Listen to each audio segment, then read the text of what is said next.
Especially a very good evening to Bhante Kovida, a long-term friend of the Buddhist Maha Vihara. We haven't seen you, I think, almost for 2 years, Bhante? Almost. You're traveling the world. How lucky. So, a very good evening and welcome to the Buddhist Maha Vihara for another session of the BMV Dhamma series. We are grateful to have with us a very senior Theravada Buddhist monk who has much experience and knowledge and who unselfishly shares with anyone interested in the Buddha Dhamma this wonderful gift of the Dhamma. Tonight, Bhante Kovida will talk on the subject, At Home with the Dhamma.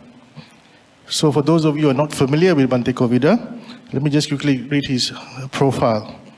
Now, Bhante Kovida was actually born in Jamaica, then studied in Canada, and is a Canadian citizen before embarking on an overland journey to India and Nepal in 1974 and 75, where he began to study Indian history and culture, Hatha Yoga and meditation, and also classical Indian music, and there he also found Buddhism.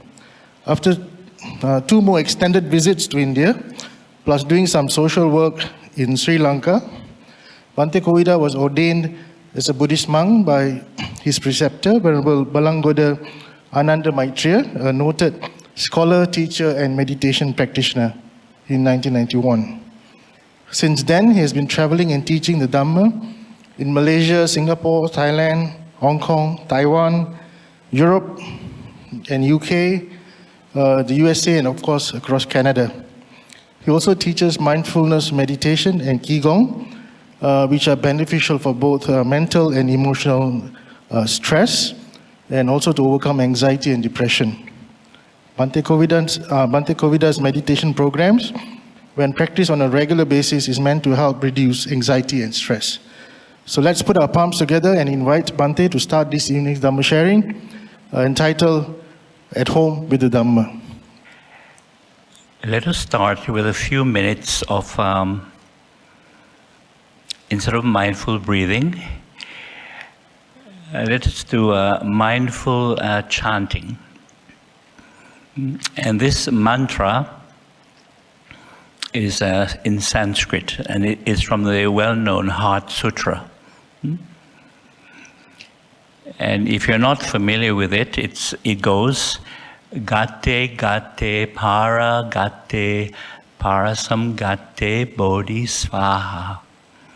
Gate Gate Para Gate Parasam Gate Bodhi Svaha. And it means going beyond, going well beyond the world of suffering and stress, ignorance and delusion, going beyond the illusion of duality and separation. Rejoice in the freedom, bliss, and peace of awakening. As you may know, the word bodhi means to awaken. So I'll just, you can join me. It's very easy to pick up, and it has a very pleasant rhythm to it. And the reason why chanting a mantra can be beneficial, because it's an effective way of focusing the mind, because it's just a mantra, a short phrase. And at the same time, it helps us to let go of disturbing thoughts. Like, worrying. And fearful thoughts. Thoughts that are related to craving and frustration. And of course, depression. A lot of negativity. And now you know why the Tibetans like to chant, Om Mani Padme Hum. Because it keeps the mind focused, and so you can let go of a lot of what we call compulsive habitual thinking. So you can join me if you wish. Gate Gate Para gatte parasam gatte bodhisvaha. Gatte gatte para gatte parasam gatte bodhisvaha. Gatte gatte para gatte parasam gatte bodhisvaha. Gatte gatte para gatte parasam gatte bodhisvaha. Gatte gatte para gatte parasam gatte bodhisvaha. Gatte gatte para gatte parasam gatte bodhisvaha. Gatte gatte para gatte parasam gatte bodhisvaha.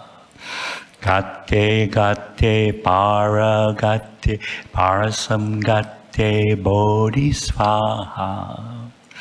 Gatte gatte para gatte parasam gatte bodhisvaha.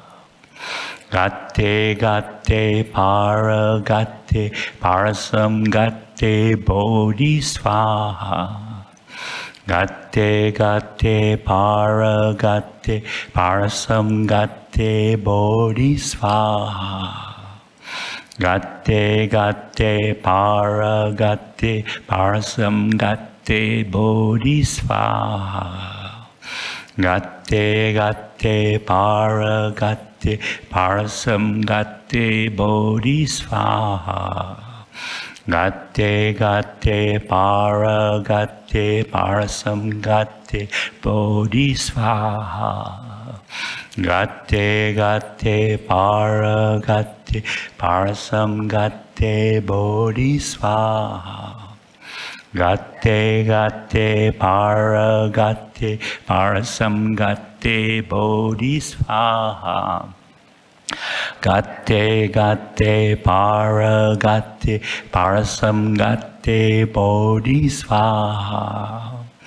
Gatte gatte para gatte parasam gatte bodhisvaha. Gatte gatte para gatte parasam gatte bodhisvaha. Gatte gatte para gatte parasam gatte bodhisvaha. Gatte gatte para gatte parasam gatte bodhisvaha. Gatte gatte para gatte parasam gatte bodhisvaha. Gatte gatte para gatte parasam gatte bodhisvaha.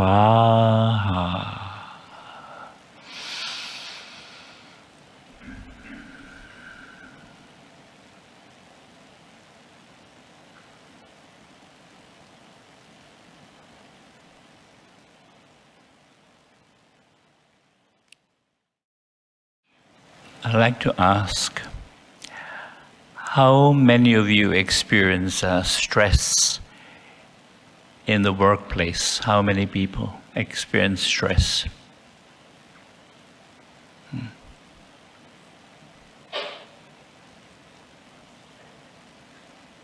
It's fairly normal to have stress.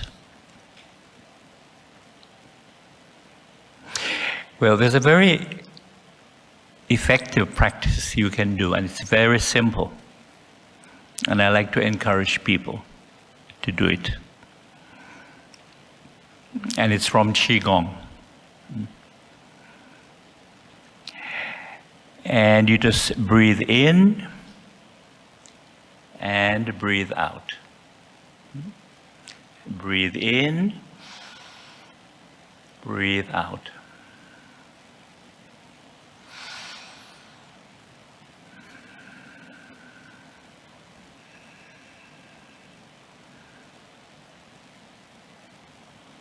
So you're aware of in-breath going up, out-breath coming down.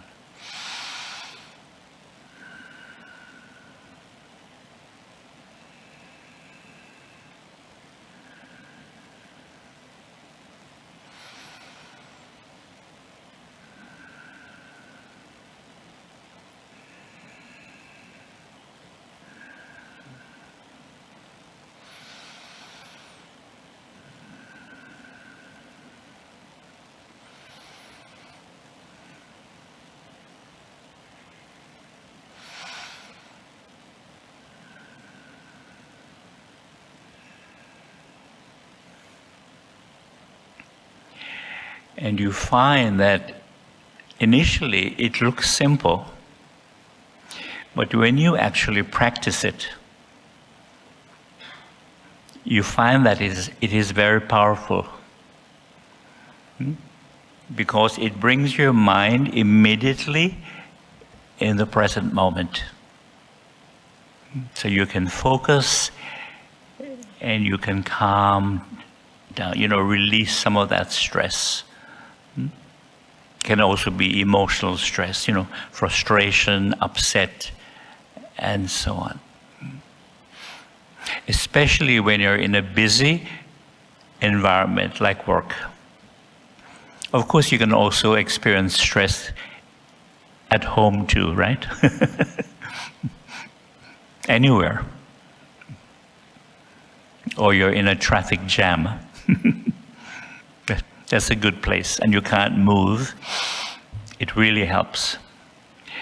And whenever I meet medical people, because sometimes I meet medical people, I show them this one practice. Because, hospitals can get pretty busy, pretty crazy. And many years ago, I used to do volunteer work in an emergency department at a medical center in Canada. So I really know what emergency can be like. And I really like the work, being a volunteer. Now, I wouldn't want to be a doctor in emergency, but being a volunteer, yes.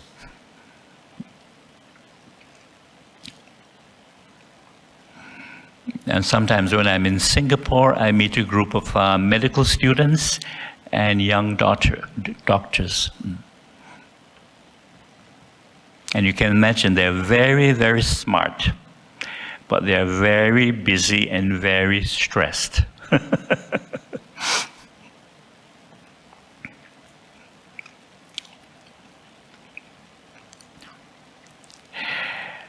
And now, as you may know, the Dhamma is the most advanced and the most beneficial knowledge,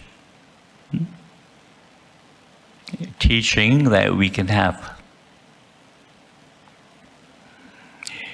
Because you may study many subjects and even earn university degrees. But all these subjects that you learn are limited in their scope. Because these subjects do not teach you how to understand your mind and how to deal with mental emotional suffering. So the Dhamma is a very practical, skillful, and scientific teaching. And I had to travel to India, overland to India, many years ago to find this teaching, the Buddha's path. But when I found it, I knew exactly what I needed.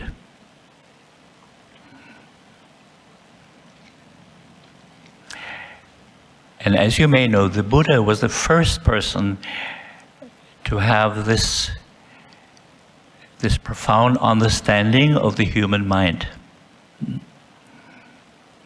How the mind can make us feel happy, peaceful, content, and how the same mind can cause us a lot of mental, emotional suffering.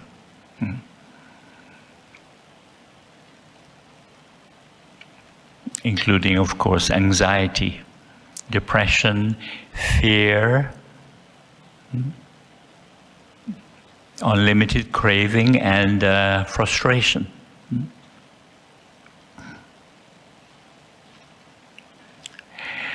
Now, when the Buddha began to to teach the Dhamma, it wasn't as if he had created or invented some new philosophy or doctrine, but rather he was awakened to the truth of Dhamma. This is something important for us to understand. So in other words, even if the Buddha had not existed, Shakyamuni Buddha, the Dhamma would still exist. Because it has to do with the laws of nature, and which includes human nature, human experience.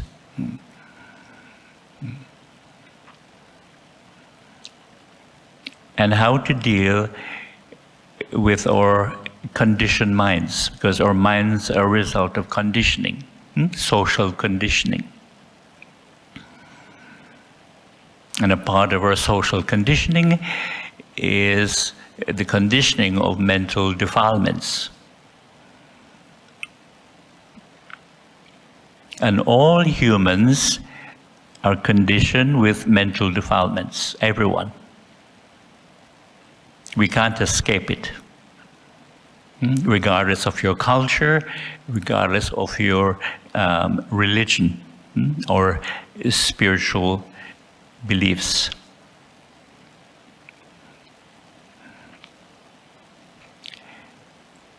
But the wonderful thing is that the Dhamma, or the path of the Buddha,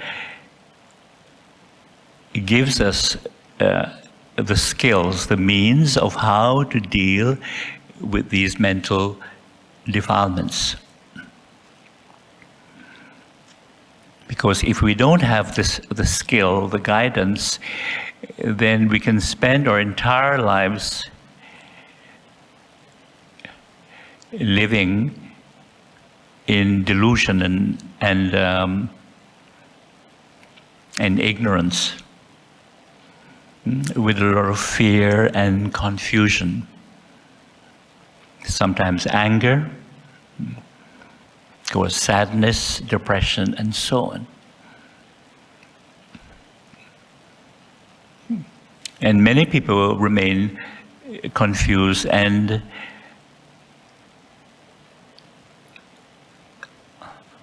completely puzzled, like, what is life really about?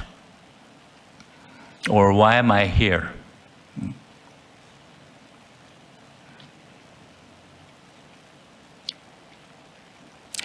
Now, what is very important to understand the Dhamma, as you know, is mental cultivation, mental training of the mind. Because unless we have this cultivation and training, then we will never be free of these mental defilements and mental emotional suffering. Even if you have read many books,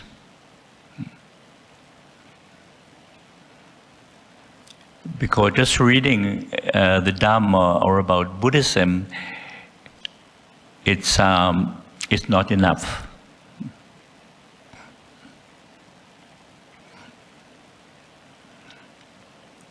Because what the Buddha discovered is something that's very profound and very skillful.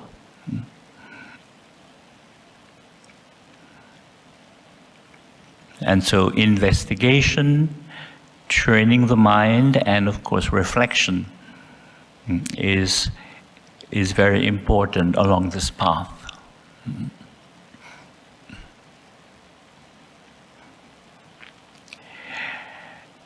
Now, I visited last year 2 places in United States for the first time.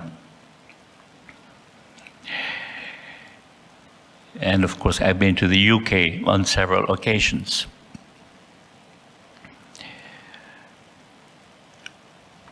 And I mention this because in North America, especially United States and the UK, Northern Europe in general, people tend to be very intellectual. And so their intuitive intelligence and what we call common sense is very, very lacking.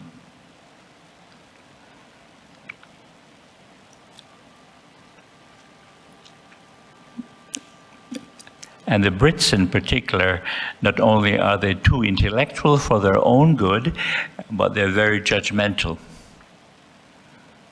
So they have a lot of conflict. And most of it is up here, you know, mental. And what emotions that they experience is always in conflict with the intellectual mind, the judgmental mind. And because they're very judgmental, naturally, there's a lot of guilt, inner conflict. Because, you know, guilt is a result of the judgmental mind. And of course, in the United States, there's a lot of smart people and a lot of people with PhDs.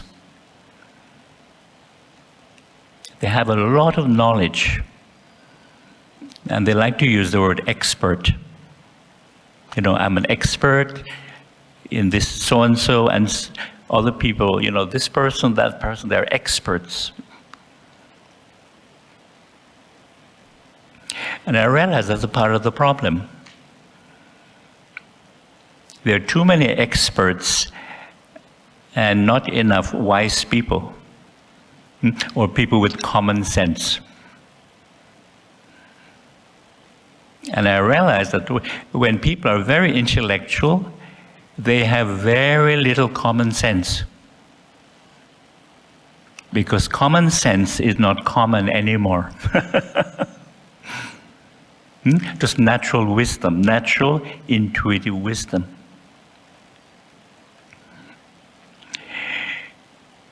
Because I happen to, I grew up in a culture in the West Indies. By the way, in case you're wondering where Jamaica is, because some people don't know.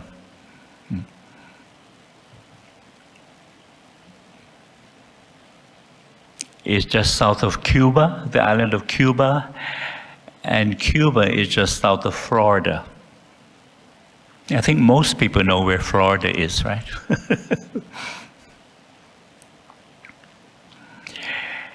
And you find that these islands, the culture is very different from North American culture, and of course, Britain and Northern Europe.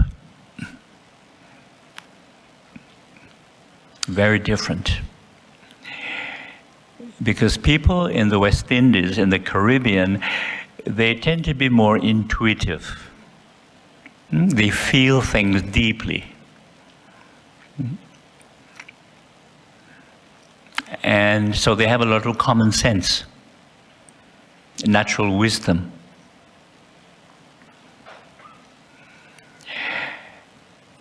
And I remember when I was growing up, some of the older generation of African descendants, because in these islands we have African descendants, from the days of slavery, African slavery.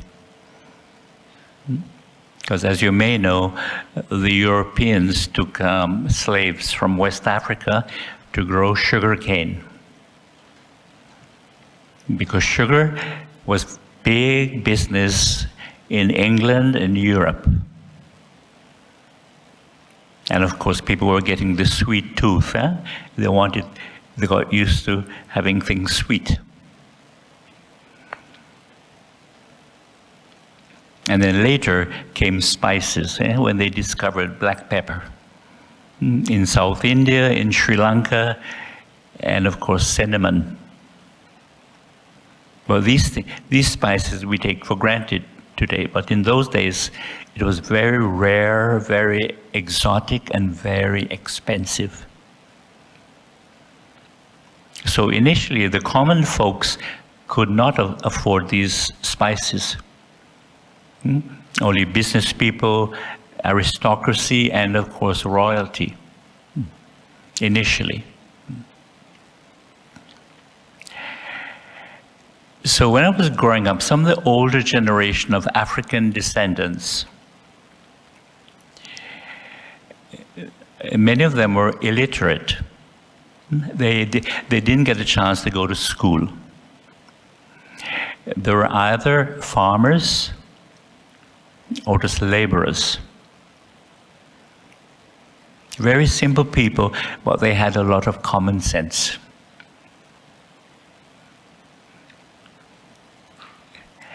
And there are two things they used to tell me, which I never forgot. And one was, now this is in funny English, time takes care of everything. Time takes care of everything. Some things last longer than some, but in the end, time takes care of everything. What they were trying to tell me in more modern English is that all things are impermanent. Do you see that? Things are impermanent. And the second thing they used to tell me was, if you take yourself too seriously, you're going to have problems in life. If you take yourself too seriously, you're going to have problems in life. That is the Dhamma, isn't it? If you're too attached to ego, there is suffering, dukkha. And these people had no idea what Buddhism was.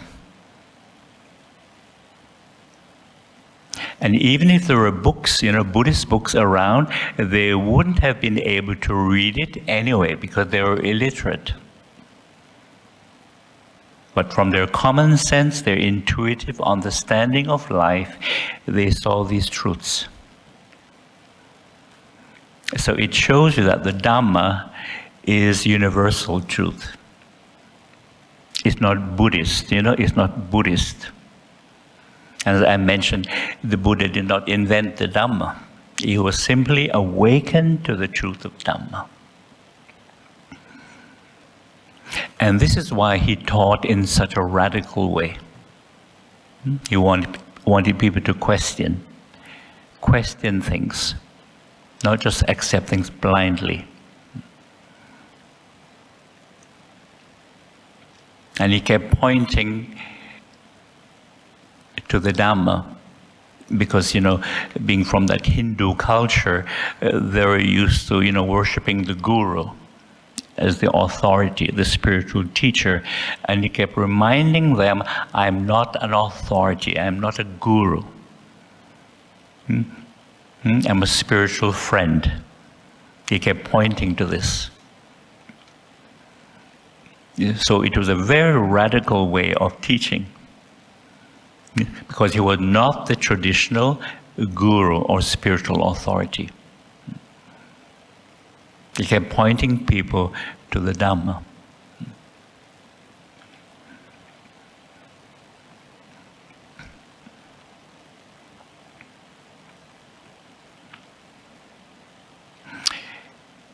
So these mental defilements that we all have, all human beings have,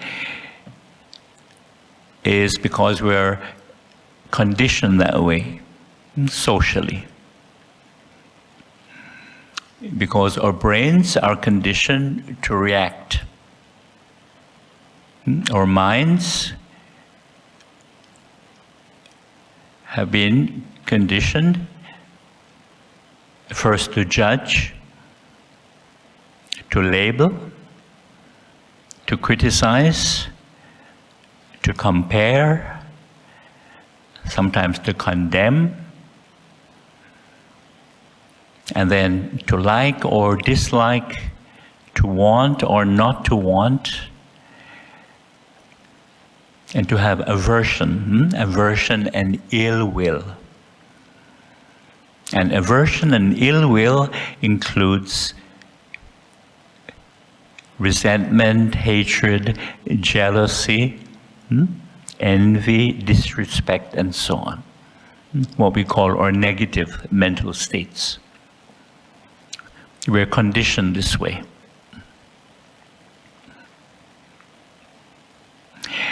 And it is this conditioning, the social conditioning, that strengthens the illusion of a permanent, separate self or ego center,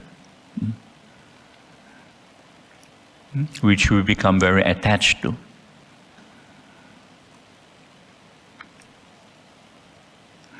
And when I was in the United States, I mentioned about the American ego. Because, you know, the American ego is very, very strong.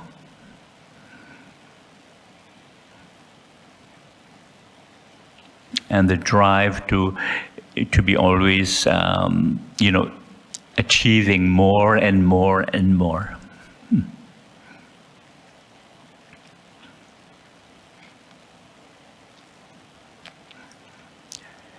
And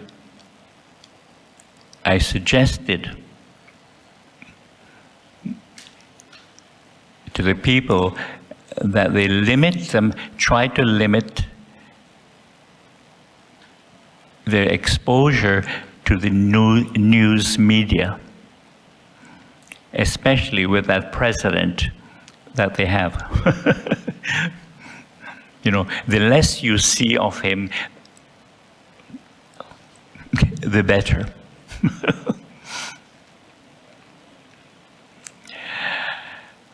And I've discovered that the less you watch the news media, the more peaceful your mind becomes. Because I've come to realize that the news media is a major source of mental pollution. Mental pollution and anxiety. And I saw this very clearly during the pandemic.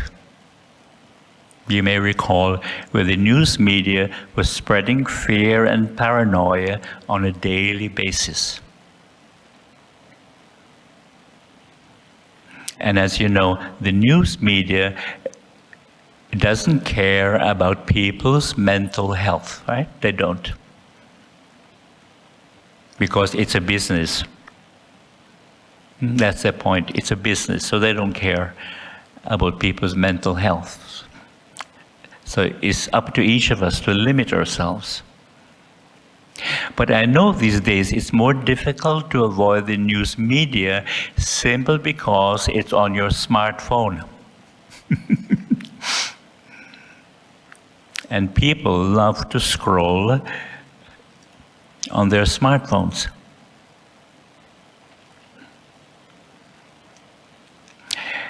And I have met at least 2 monks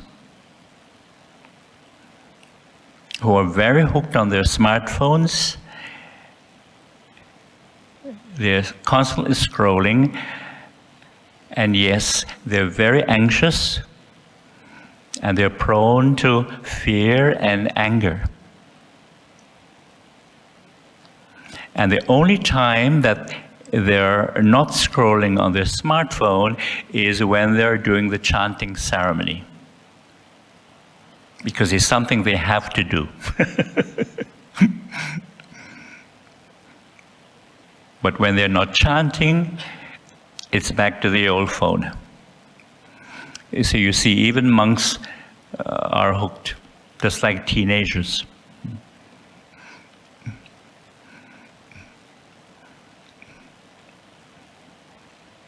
And yes, sometimes I use a smartphone, but sometimes I don't use it. Because for some reason, I cannot be seduced by this technology. I think I'm just too old. I remember during this past summer, when I say summer, of course, I mean in the Northern Hemisphere, or the Canadian summer. Because, you know, in this tropical climate and environment, to speak about, you know, spring, summer, autumn, winter has no meaning, right?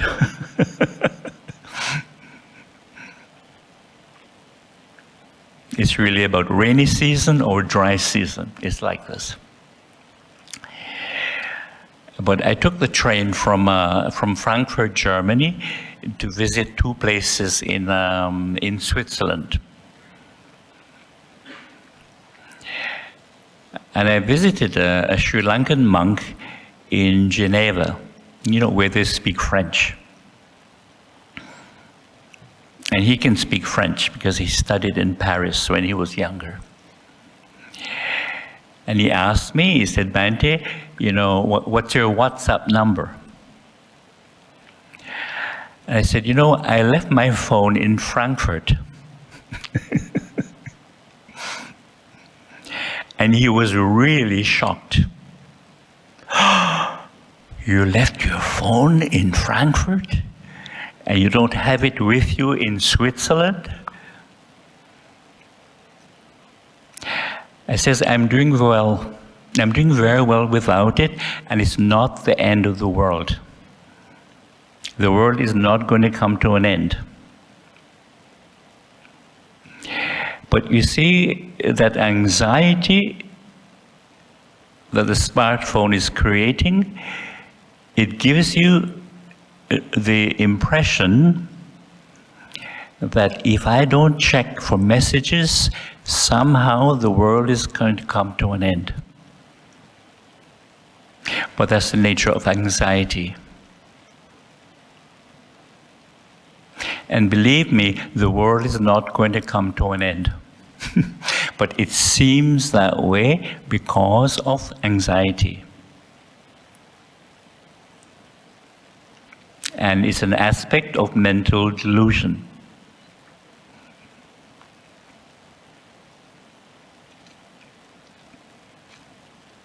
So this is an aspect of the Dhamma. How to be more mindful.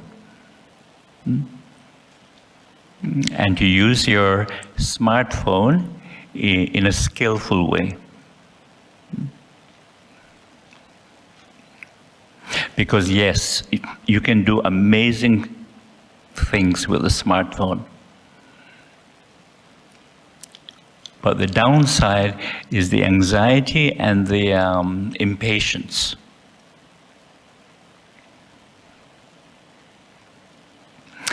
And as you know, in Singapore, people are already anxious and impatient.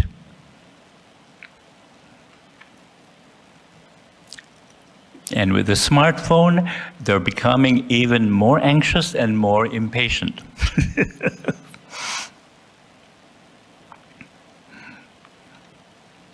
So this is why I try to do as much Qigong as I can when I'm in Singapore. Because, you know, Qigong is very simple, but it's an effective way of dealing with anxiety and depression and impatience. Yes.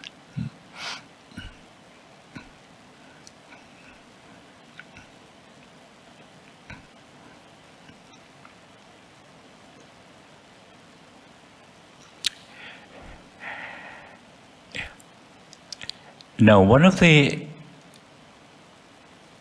causes of delusion comes from our habit of always reacting. Always reacting.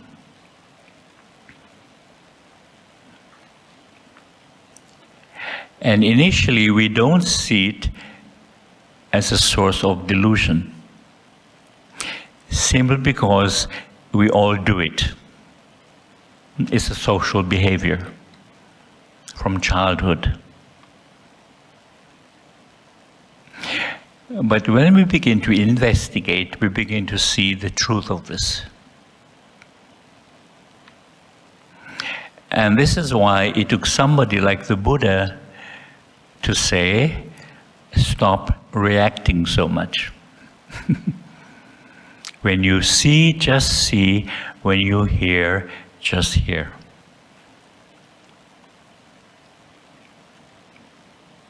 Yes, it sounds very simple, but as you know, it's very challenging. It's simple because we've been doing it from childhood.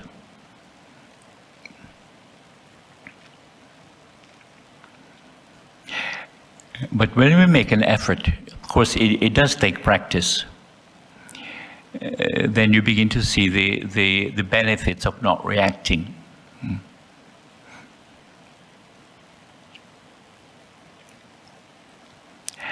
And this simple practice I just showed you,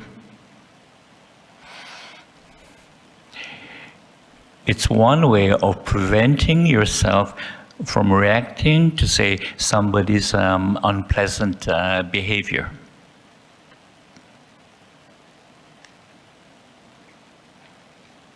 Because if somebody is being unpleasant to you,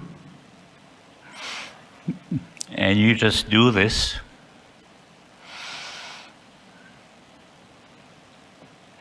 and you ignore that person,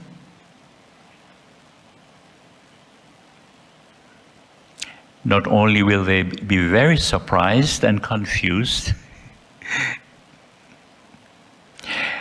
but when you don't react to somebody's unpleasant behavior, they have no power over you. You simply ignore them, and you just focus on mindfulness, and then you walk away. So this is something you can try.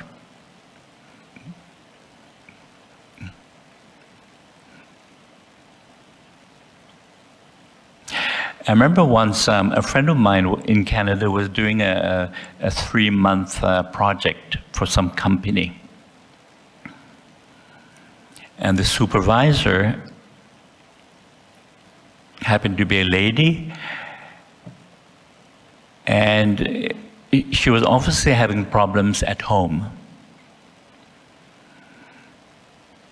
And she would come to work and she would behave in a very unprofessional manner.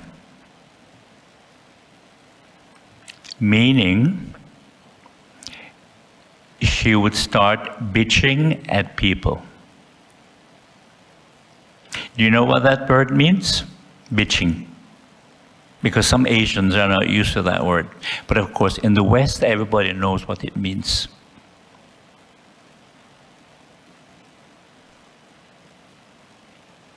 And the interesting thing is that she was not aware of her behavior. She was just acting out, her frustrations, her anger from home.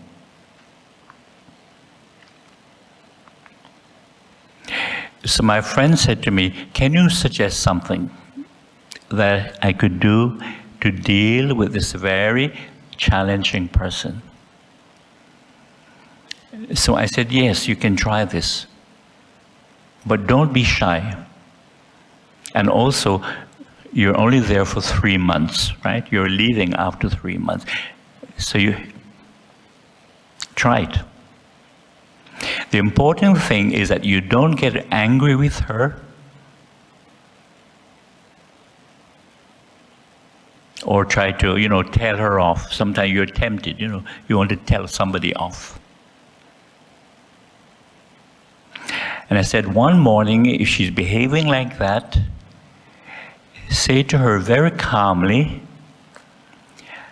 "I'm really sorry that you're not feeling well today. Please tell me how I can help you." And he did.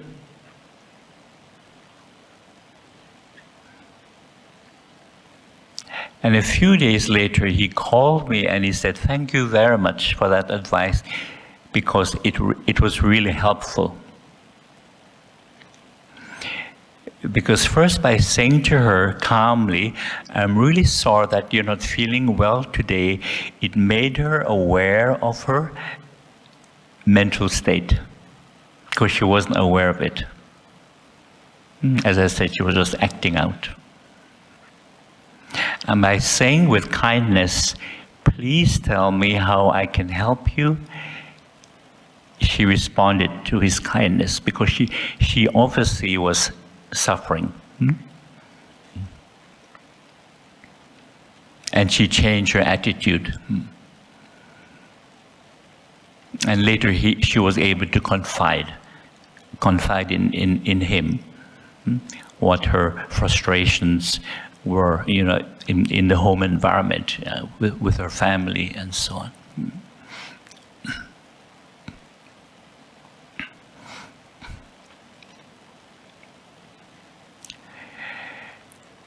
Now, when the Buddha said, see the world as something which is impermanent and constantly changing. See the world as something unsatisfactory and uncertain simply because it's constantly changing. And see the world as empty of a permanent separate self or ego center. He was not speaking about the external empirical world, the world out there, but rather the world of body and mind, this process of body and mind with its 6 sense consciousnesses. Because in his profound insight, he saw that the world is created by this process of body and mind and the 6 senses of seeing, hearing, smelling, tasting, touching, and thinking. Now, initially, we don't see that because we're conditioned with the idea of duality. Duality means subject and object. And duality, the conditioning of duality begins very innocently. When a young child is beginning to speak. When a child says, I like this, I don't like that. I want this, I don't want that. That is the beginning of duality, meaning subject and object. And so the I is always the subject. Do you see that? So it begins with language. That I am here and objects are outside.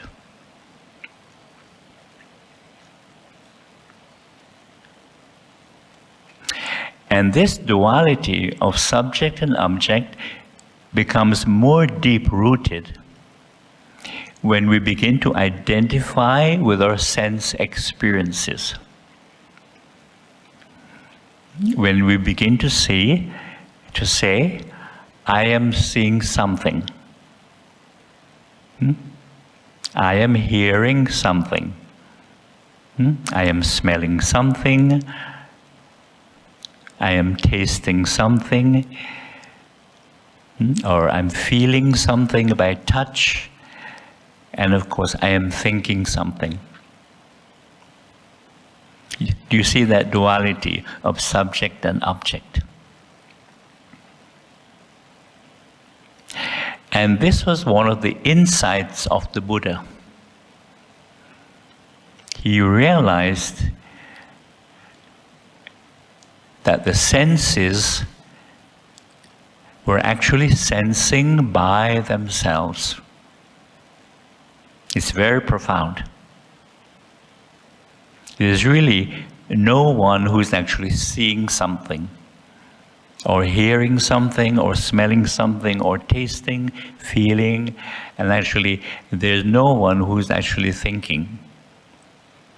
It's very profound.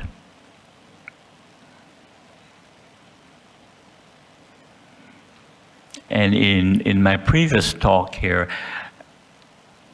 we spoke about the subject and I demonstrated this fact.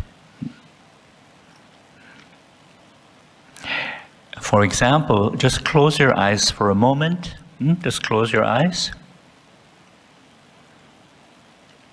And then open your eyes. One more time, close your eyes. Then open your eyes. You'll notice that when you opened your eyes, you didn't have to make a special effort to see, right? As long as your eyes are healthy, seeing arises automatically. Do you see that? And it happens at the speed of light, interestingly enough. It just happens. Just like hearing, you don't have to make a special effort to hear the speaker, right? As long as your ears are healthy, hearing just happens. Just like smelling, right? Smelling happens automatically. And of course, a good example is when you're eating and tasting. You see that tasting arises automatically.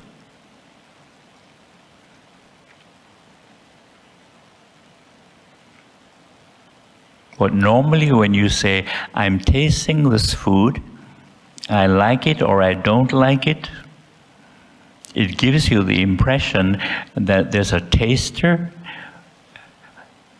who is tasting the food or the flavor of the food. But actually it's an illusion. And I mentioned before, if you're not really quite sure about this, say this evening when you're back at home and you're eating something or you drink something, just say to yourself, okay, I'm going to eat this thing mindfully and I'm going to try not to taste it, see what happens. Because as long as you have taste buds on your tongue, tasting will arise, whether you like it or not. So this was one of the insights of the Buddha. That actually when you're very mindful, you see that the senses are sensing by themselves. It's very profound. And likewise, when we say, I am thinking something, it gives you the impression that there's a thinker separate from thoughts. When you say, I am thinking something. But in truth, there is no thinker separate from thoughts. The thinker is a part of thinking. The thinker. And we did that simple exercise that we can now do again. Just close your eyes for a moment. And just think these three thoughts slowly. I am thinking.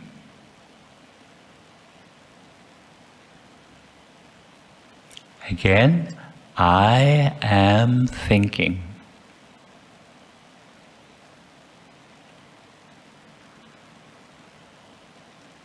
I am thinking.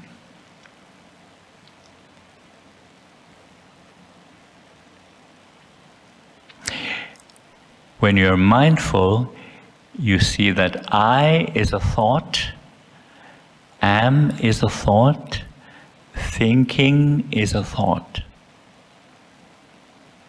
So in other words, I am thinking are three thoughts.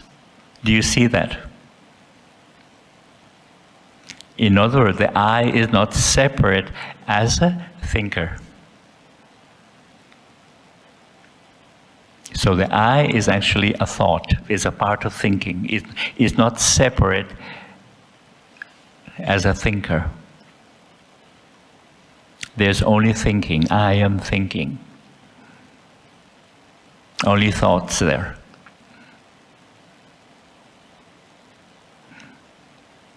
And the Buddha was able to see that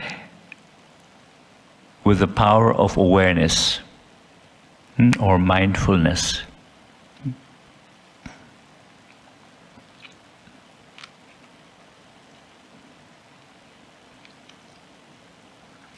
And he saw that most of our mental, emotional suffering and conflict came from thinking, which is a result of our conditioning.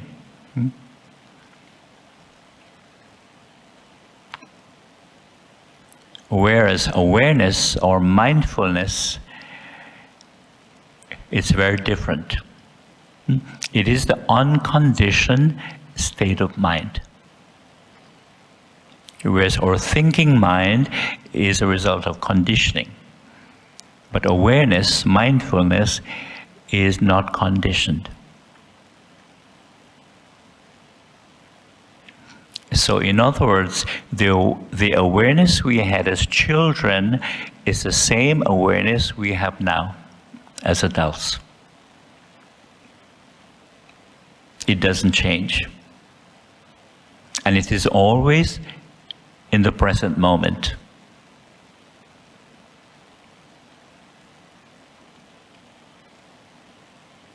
Whereas our thinking mind is related to past and future. Because that is the nature of thinking.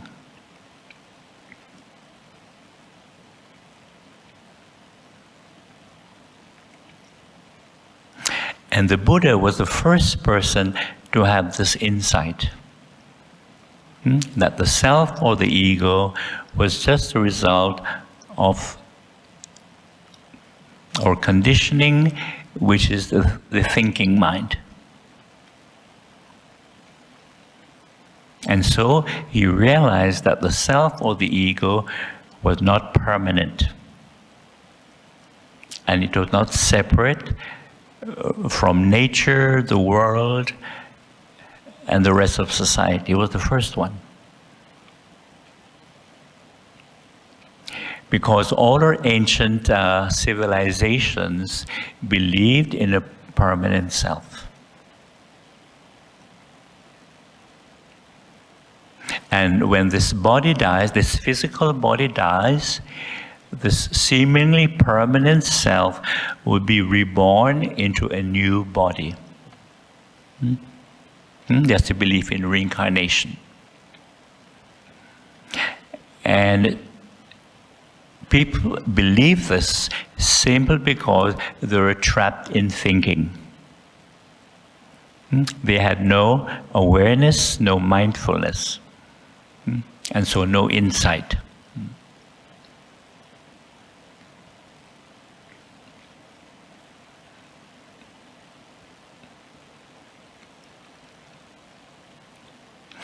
And this was one of the revelations I had when I went to India. My first question was, is it possible for thinking to stop, for the mind to be silent? Because I saw that the mental, emotional turmoil that I was experiencing was created by thinking. I could see it very clearly.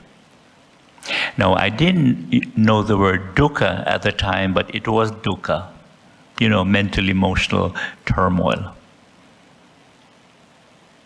And I saw it was created by, obsessive thinking and worrying and so on.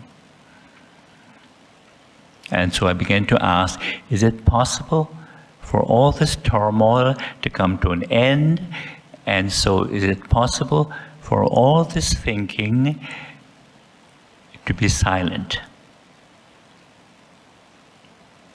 But I had no answers. No books, no teachers, and of course there was no internet at that time. The only book I had was the Bible. Because my mother sent me to Sunday school, and the Anglican church happened to be across the road.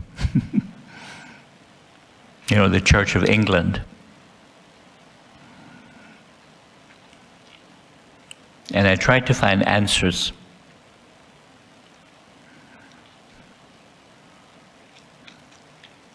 And I was told that God created everything, and He was everywhere. So, of course, I was always looking for God. I was always searching for God. But I couldn't find Him.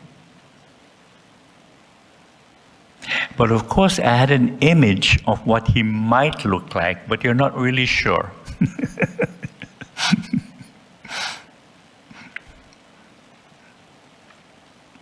So I began to ask, where is God hiding? Because I couldn't find Him.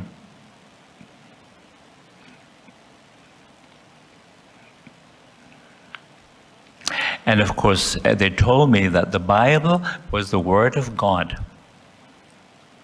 And we have to follow the Bible. No questions asked. Now, I like to read stories because I grew up in a storytelling culture. This was before television, right?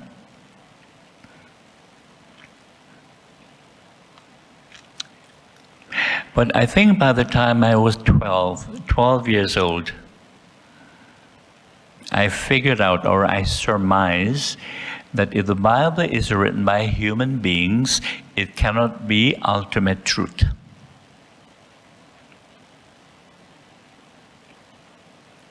Because, you know, human beings have created so many stories and mythology and legends and, you know, so many things.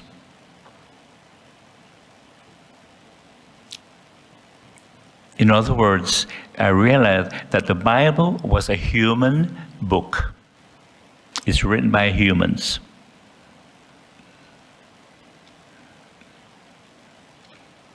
And this is why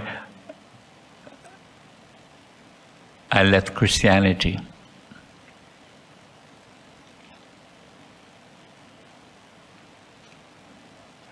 And so I went to Canada to study, but I still was not satisfied.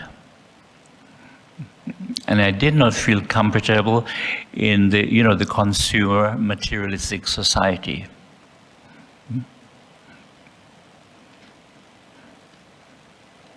So this is why I went to India. Because at that time, during the 70s, many young travelers, adventurers, spiritual seekers were going overland to India and Nepal. And those days, you could go through Europe, Turkey, Iran, Afghanistan, and Pakistan. Those countries were very stable and very safe at that time. So I was able to do that. The best thing I did. And I discovered the silent mind, that yes, it was possible for the mind to be silent. And this was even before I began to study the Dhamma.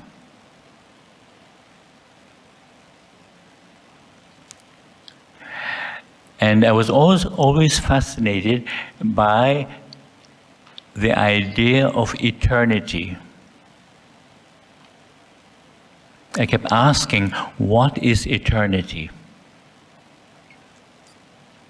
Of course, I could only imagine eternity.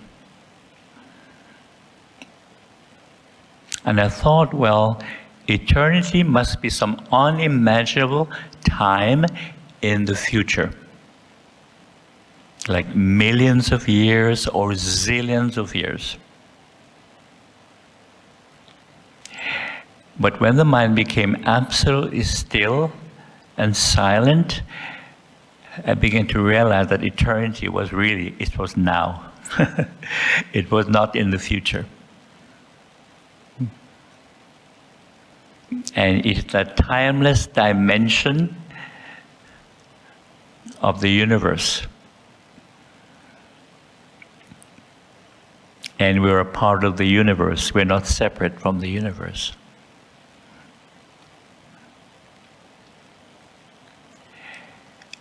And also I remember that as a young child, living in the tropics and being outdoors most of the time, the mind was often in that state, being timeless, very innocent, and you're in touch with that great mystery, the mystery of existence and the beauty of the natural world.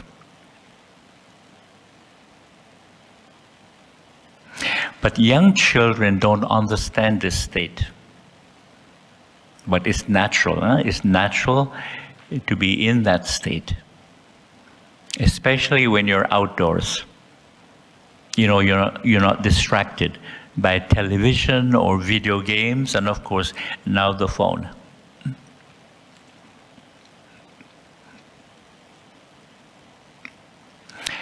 And then I was also asking the question, what is thinking? Because I noticed that nobody was teaching this in school. No one.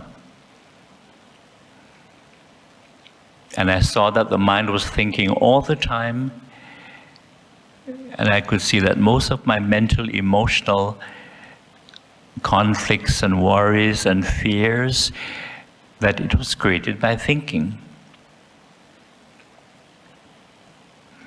But nobody was teaching us to understand what thinking was. And even if you take Psychology 101, you know, in school or college, they don't teach this. It's just more ideas, more theories.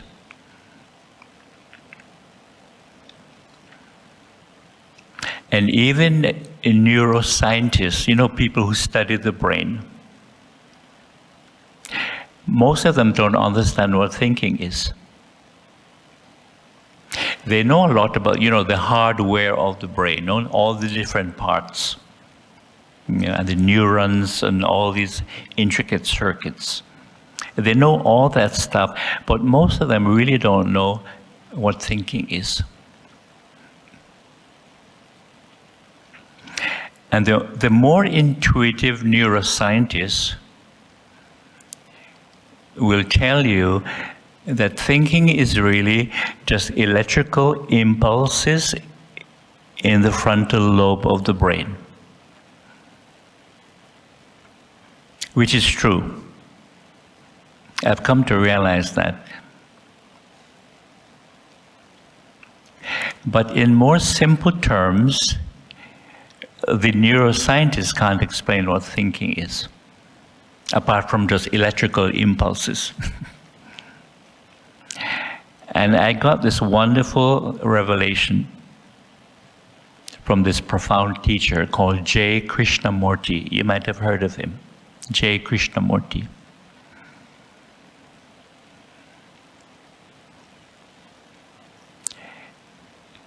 And he said, thinking is a response to three things in the mind: memory, past experience, and knowledge. Memory, past experience, and knowledge. You can add the word information. And when you observe the mind, you can see this very, very clearly, right? Memory. Of course, past experience is related to memory, and of course, information, knowledge. It's actually very simple when you look at it. And as I like to say, it is not rocket science. It is not rocket science. And you can say that every time we think, we're just recycling the information that's in the brain, in the mind. Just reflect on that. We're just recycling information.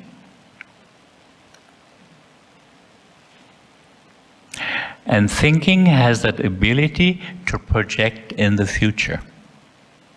Right? All our minds do this. We're either thinking about the past or we're projecting in the future. All our minds do this, regardless of language. It could be Hokkien, Cantonese, Teochew, Russian, Spanish, Italian, and it's the same thought process. It's moving in time. You can say thinking is a movement in time as past and future. And the conditioning of the self, the ego, is a part of that movement in time. And the Buddha, as I mentioned, was the first person to have this insight. That the self or the ego was just a result of conditioning, based on thinking, based on language, and based on the use of the pronoun, I in English.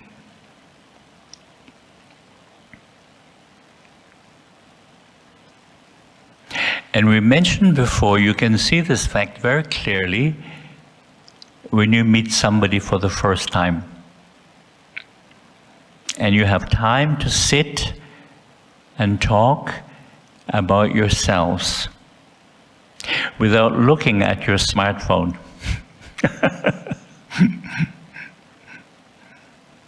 Because these days, when people get together, they speak for about 5 minutes maximum, and they're all on the smartphone. So people don't know how to make conversation anymore. It's just a fact of this modern technology.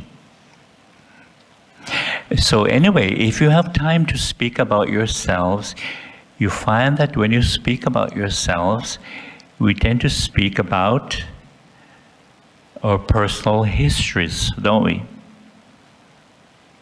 We speak about personal history, which is based on memory. A collection of memories. We speak about our family background, right? Where we grew up.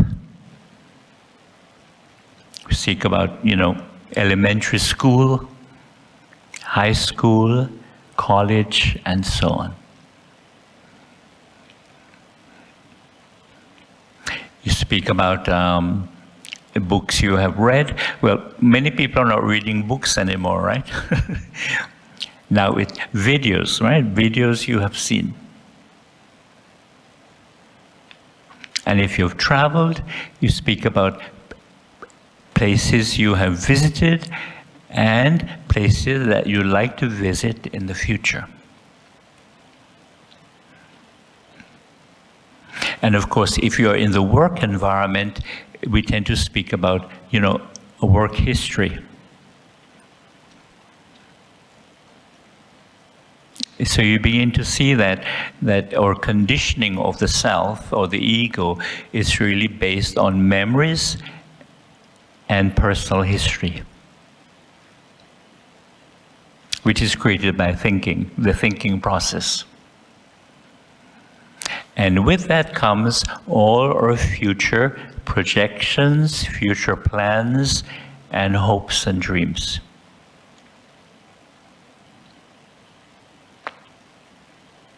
So you can see the conditioning. It's just a result of conditioning. And it's not something which is permanent, It's not something which is separate or independent from the rest of nature, separate from the world, and separate from the universe at large.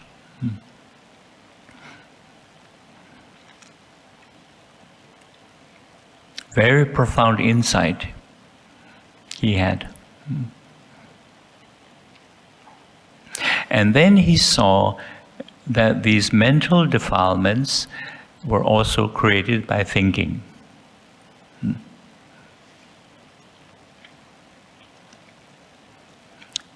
And from ignorance and delusion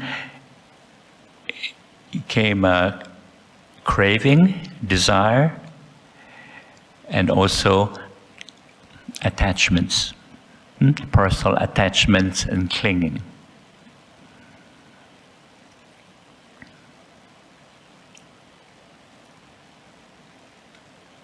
And then he also saw the negative mental states, aversion, ill will, hatred, jealousy, and so on.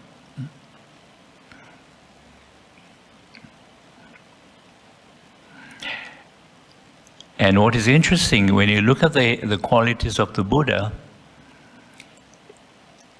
they are related to our mental defilements. And the main quality of the Buddha is wisdom and mindfulness. Right understanding and mindfulness. That's the main quality. And his second quality is simplicity and contentment. Simplicity and contentment, they go together. And the other quality is renunciation, meaning the ability to let go of things. And the third quality is loving kindness and compassion.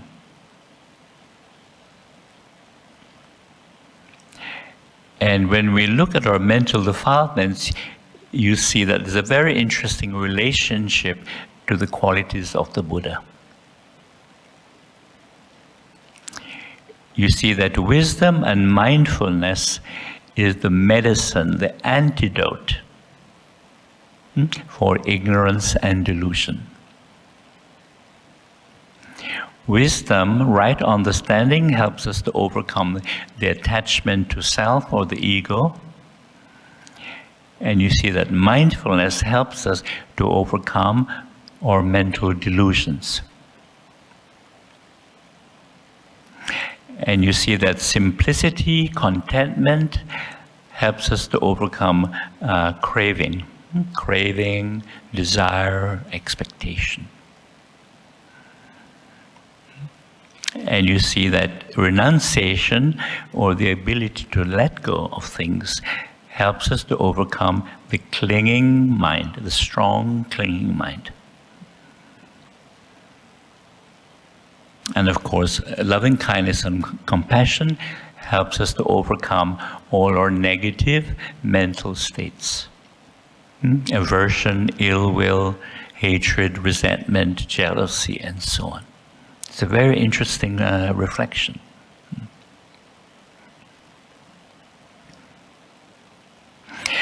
Now, what is very interesting about craving or desire is that it's a very natural thing in human nature, to have a craving mind, or a mind that wants things. It's very natural. And it happens fairly early. Say when a child is around 10 months, 10, 11 months, up to 1 year. Those of you who have had children can relate to this. When a child becomes more energetic, they're becoming more aware of the environment. And and they're beginning to walk, standing, walking. They become more mobile. And at that age, you can imagine everything a child sees in the environment is very interesting, fascinating. And naturally, the child wants to play with these things, exploring. Now, when a child is playing with something, whatever it is, and you take that thing away from the child, what does the child do? They cry, don't they? Very natural. Or if they're trying to read something to play with, and you prevent the child from taking something, they cry, don't they?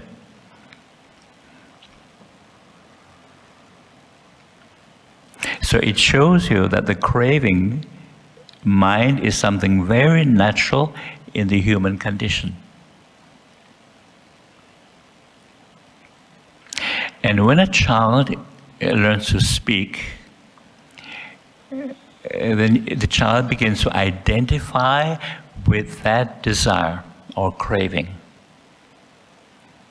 When a child begins to say, I want this, or I must have this. This is where the identification begins.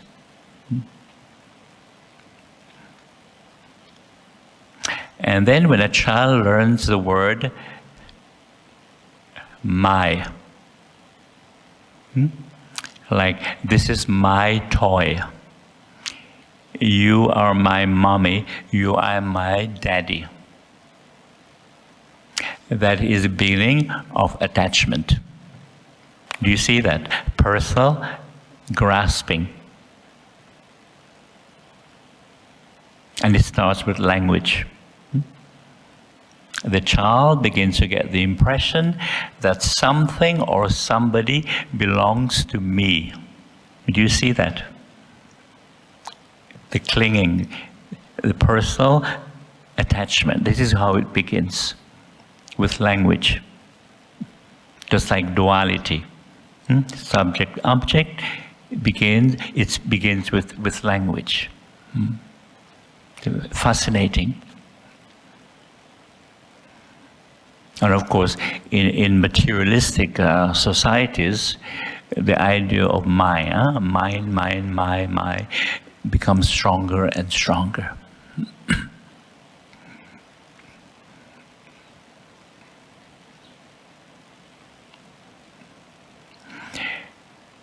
So in Dhamma practice, we begin to see, we begin to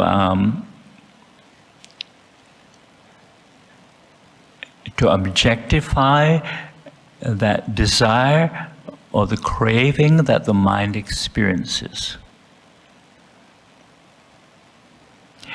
Because when we identify strongly with a desire or a craving, we believe that if I can only get what I want, I'm going to be very happy. And of course, at a young age, you believe if I can only get what I want, I'm going to be happy for the rest of my life. Because when you're young, you don't understand the truth of impermanence.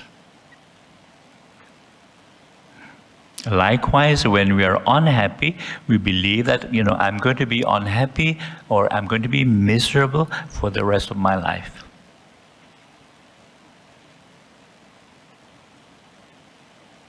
But when we begin to understand the truth of impermanence, that things change, we begin to see that whatever we're experiencing, whether it's pleasant or unpleasant, is subject to change.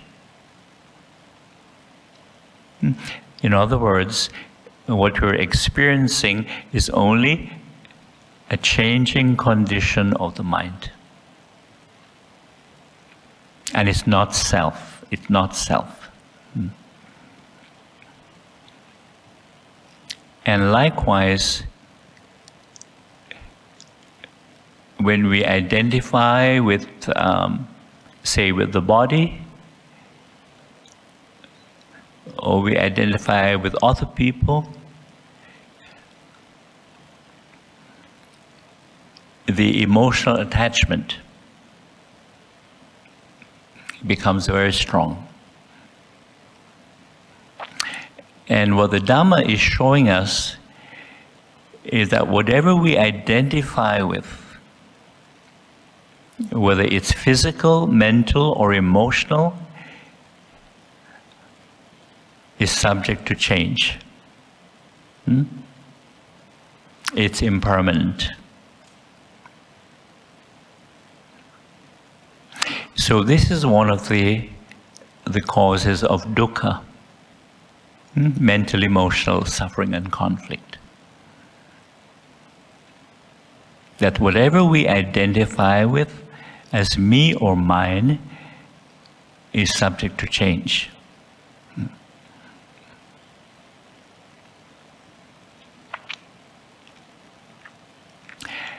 And the nature of desire, it's always uncertain.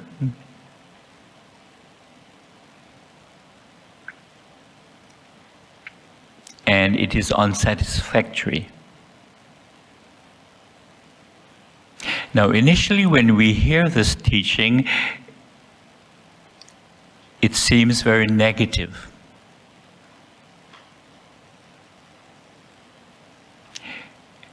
Because we may know things are impermanent on a superficial level, but there are certain things we want to be permanent. Because of our personal attachment.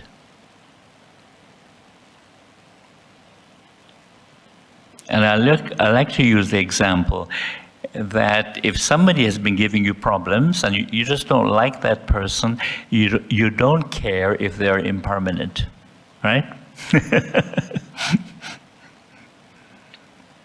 But somebody who you like very much, of course, the attachment is there, you would like them to be permanent. Because we think that somehow I am permanent. So whatever I'm attached to, it should be permanent. It's very interesting.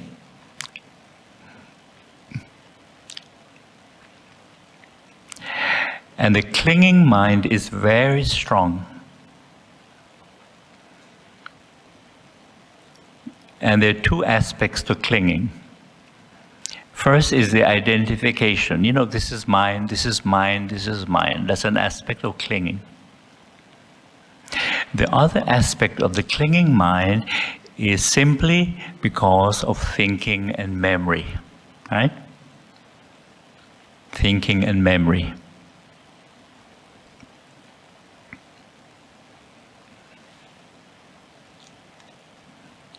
And as you know, say if you're worrying about something or you're obsessing about something, if you really look at it carefully, you see that you're clinging. When you're obsessing about something, you're holding on to it. Yeah? Your mind is holding on to it.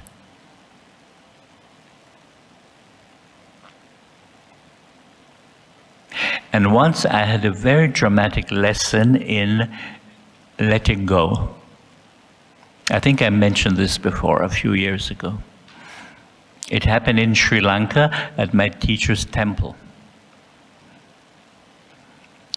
And I had a very close encounter with a cobra snake.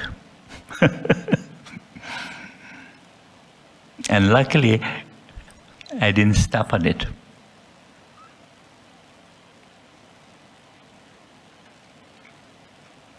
And when I realized it was a cobra snake right there, ready to strike, you know, psst, like this. I tell you, I've never been so awake in my life. You know, all your nerve endings was completely at attention.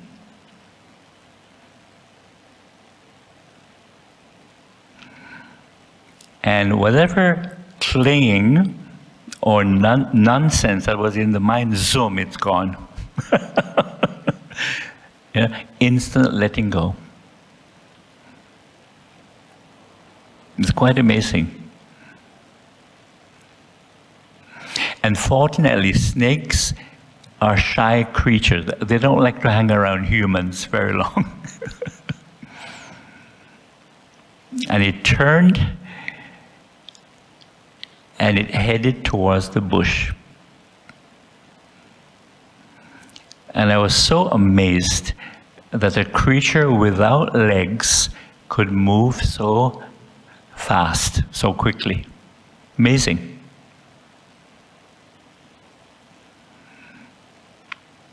And as it was receding, you know, at the back of the hood, corpus have a certain pattern. Maybe you've seen it on, maybe in a book or on video.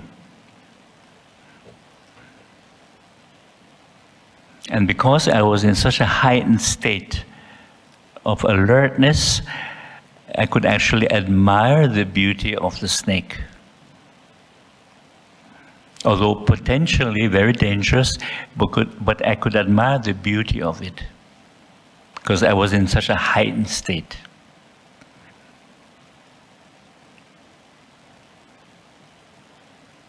And then it just vanished.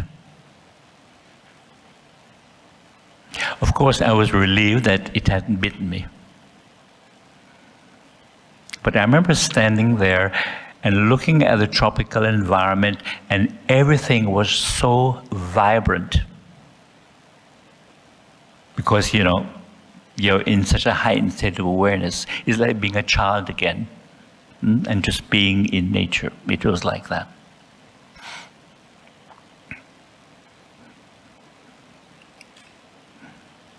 So part of the nature of the clinging mind has to do with, you know, thinking and memory.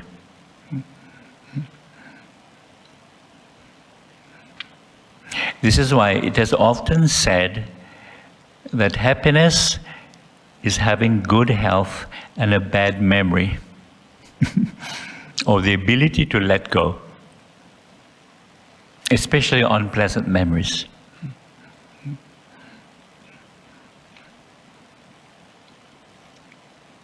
So you can see that the Dhamma is a very skillful way of dealing with our minds. Very skillful.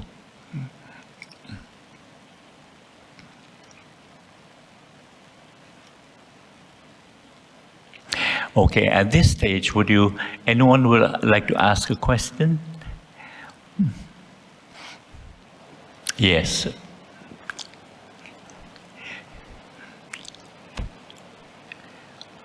Good evening, Bhante. I just want to know, why are we suffering? Some people say it's because of karma, and how many types of dukkha affecting us? When is the ending for it? Thank you. Can you repeat the last part? When is the ending part of dukkha in a human life, Bhante? Right. Thank you.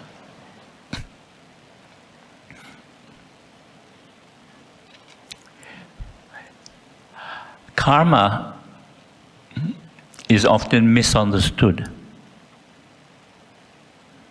And we tend to blame karma for many, many things. And sometimes I like to say, poor past karma gets blamed for so many things. But karma really is simply cause and effect in your daily life. There's cause and effect in your daily life. And if you're very mindful, you can see that. Like, for example, you choose to do something, and the results of that intentional action. But when you examine the nature of dukkha, any kind of mental, emotional suffering, conflict, you see, part of it is our reaction, sometimes overreaction, and taking things too personally. And I see that in North American culture. Not only are people too reactive, but they take things too personally.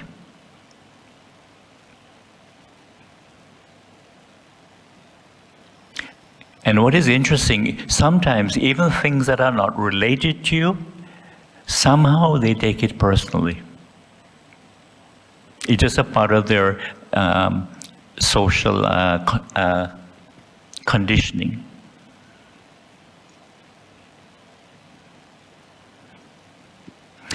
And this is why learning to laugh at ourselves is one of the most beneficial things we can do. Because in the end, it's not the self or the ego that is the source of dukkha, but is our strong attachment to self. In other words, taking ourselves too seriously. Because we do have a self. We can't avoid it. Okay? It's a part of our conditioning, based on thinking and language and the use of I, the label I. And because we are using the label I all the time, or the equivalent in other languages, it gives the impression that this I is permanent. Because you're saying I all the time, don't we? And you notice if you have to speak a lot, say in one day, you can use this I hundreds of times, at least 200, if you're speaking a lot. So because we're using the same label I, it gives the impression that this I is rock solid, and it's everlasting, meaning it's always there. This I. We may see things changing around us, even natural disasters, floods, hurricane, earthquake, you name it. Well, this I never changes, right? And it's right there. It's in consciousness. But only through practice, and mindfulness and the reflection, you begin to see this I is only a label that we're using to communicate. In other words, the I is not who we really are.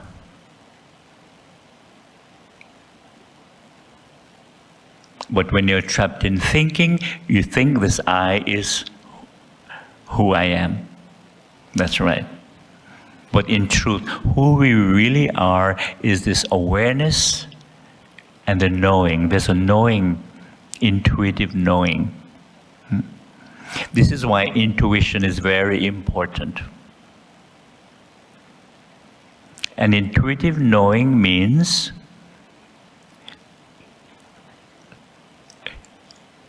for example, when you breathe in mindfully, you know you're breathing in. No doubt. It's like when you're hungry or tired, you know you're hungry or tired. You see that? It's different from intellectual knowing. Because intellectual knowing is based on memory, right? Thinking, memory, knowledge. But intuitive knowing is very different. A good example, if you have to go to the washroom, you know you have to go. You don't have to think about it. In other words, it's a natural intelligence. Just like when you're tired, you know you're tired. When you're hungry, you know you're hungry. And if you have to cross the road, you look right, left, right, and you know when it is safe to cross. It's a natural intelligence. Same with driving, right? You know when to stop, when to turn right, when to turn left, or when you have to change lanes, right? You know when it is safe to do so. And we learn to have more trust, more confidence in this awareness and knowing. And this is often called Buddha nature. We all have Buddha nature. The ability to awaken,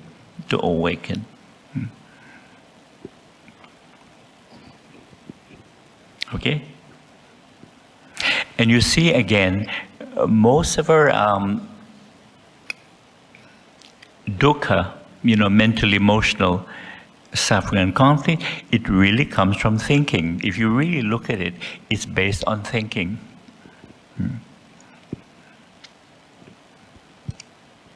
But because we're conditioned to identify with thinking, we don't realize. You can say we don't realize the limitations of thinking and the unhealthy aspects of thinking too much. Because sometimes, of course, we need to think, don't we?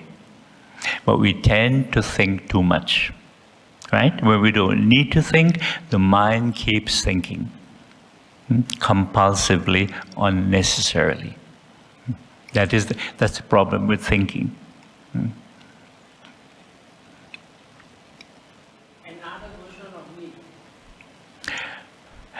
What if I told you there's nothing to reborn? Put it this way.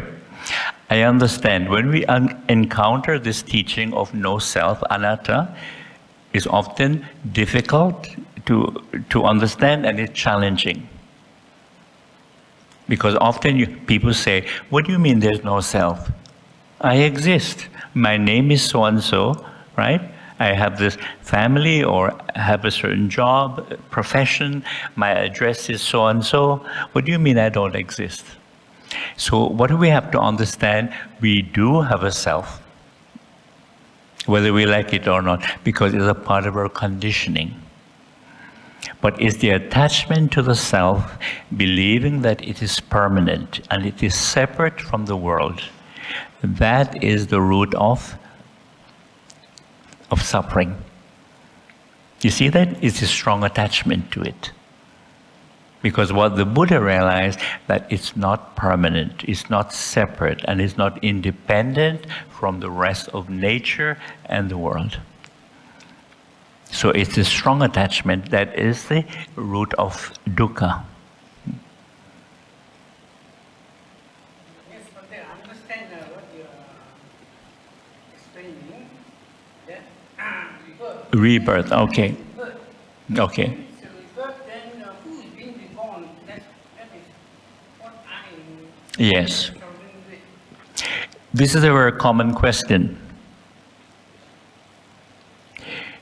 You see, my understanding of rebirth is very different from the traditional belief.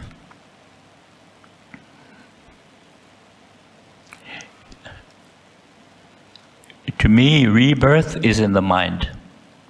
In other words, mental rebirth.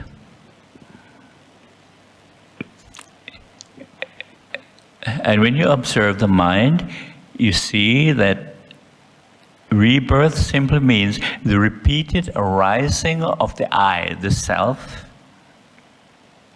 that is related to craving and attachment, aversion, ill will, and delusion. In other words, anything that keeps creating dukkha is mental rebirth, is in the mind. So in other words, the aim in practice is to cut down or lessen this mental rebirth. and attachment to self. So there is more peace and less dukkha. But just reflect on it, just reflect on it. Sorry, but Put it this way, when you understand the nature of consciousness, we don't have time to go into this, but I can give you the link to one of my talks about the 5 aggregates. And of course, consciousness is one of the 5, right? When you investigate the nature of consciousness, you realize it is not permanent. And it's constantly changing depending on our sense experience. It's constantly changing. And I like to mention tonight when we all go to bed and we fall into deep sleep, and for adults it's usually between 1 to 2 hours. For young children it's a bit longer. In that deep sleep state there is no consciousness. And there's an old saying, when you're in deep sleep and you're not aware of anything, we say you're dead to the world. Do you know that saying? But it's an old saying. You say you're dead to the world, meaning you're not aware of anything. You're not aware of your family, even your house.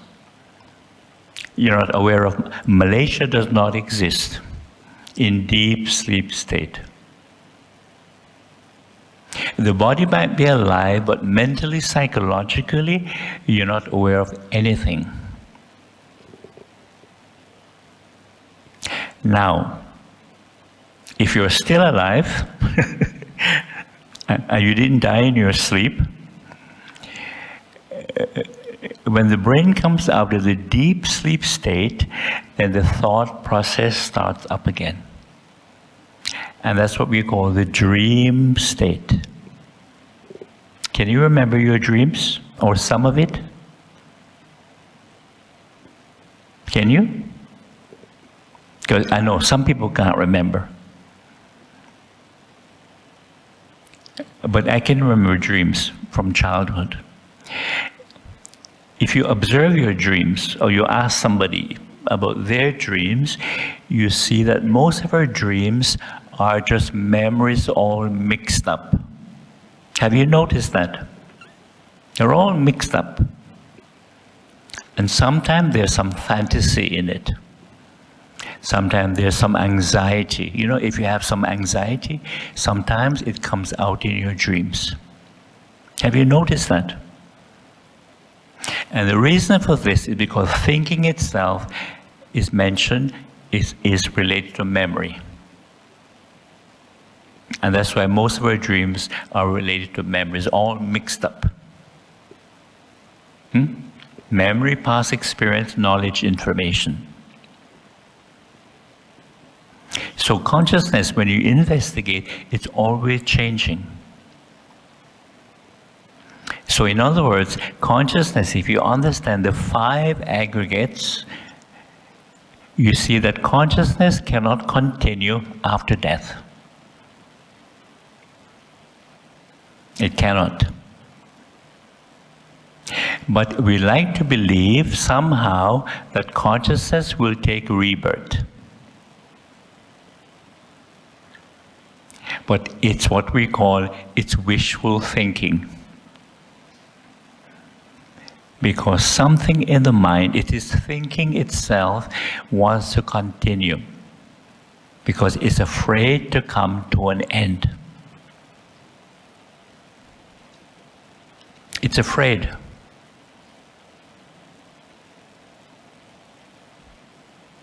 Because you see, our thinking mind cannot relate to the unknown.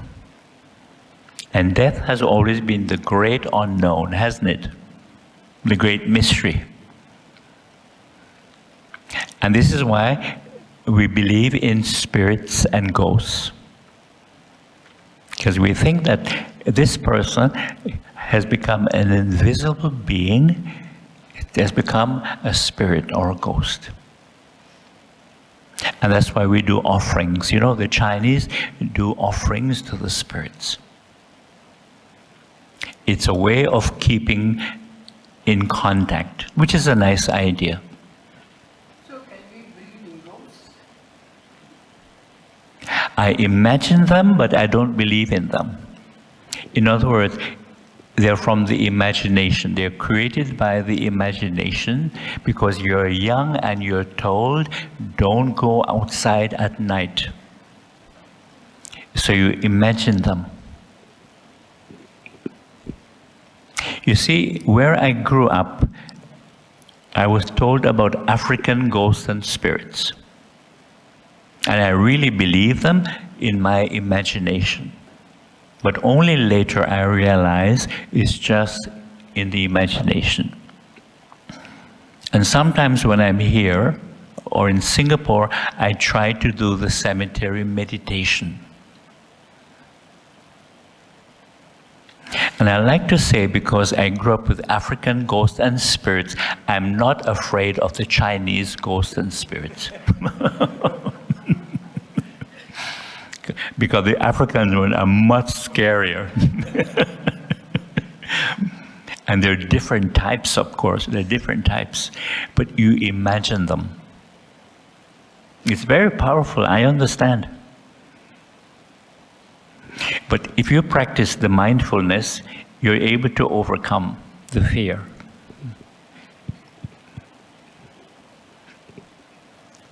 Bhante, I think we have to end. It's almost 2 hours. Okay. And you've got a long drive back.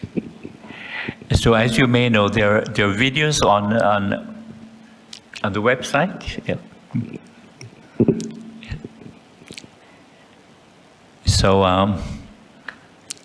So I offer this for your reflection. So may you all be well, peaceful, and happy. Sadhu, sadhu, sadhu.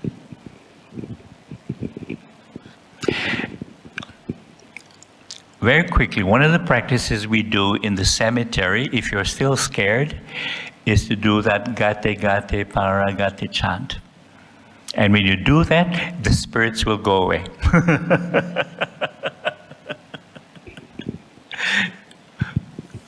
Okay, so 2 hours have just flown by. I think it's getting late, and Bhante has to travel to Shah Alam tonight. He's staying in the Samadhi Vihara. He's not staying here. So we'd like to take this opportunity to thank Bhante. He spoke for 2 hours continuously. And it was quite a very interesting sharing, Bhante. Even though I think Bhante has mentioned that some of the material is available online, that he spoke about this, I think, a few times when he was here previously. You can just go to the Buddhist Maha Vihara, YouTube channel, and you can find some of Bhante's talks there as well. So with that, we'll like to end this evening's Dhamma sharing and like to put our palms together to thank Bhante for this excellent sharing. Thank you, Bhante. Sadhu, sadhu, sadhu.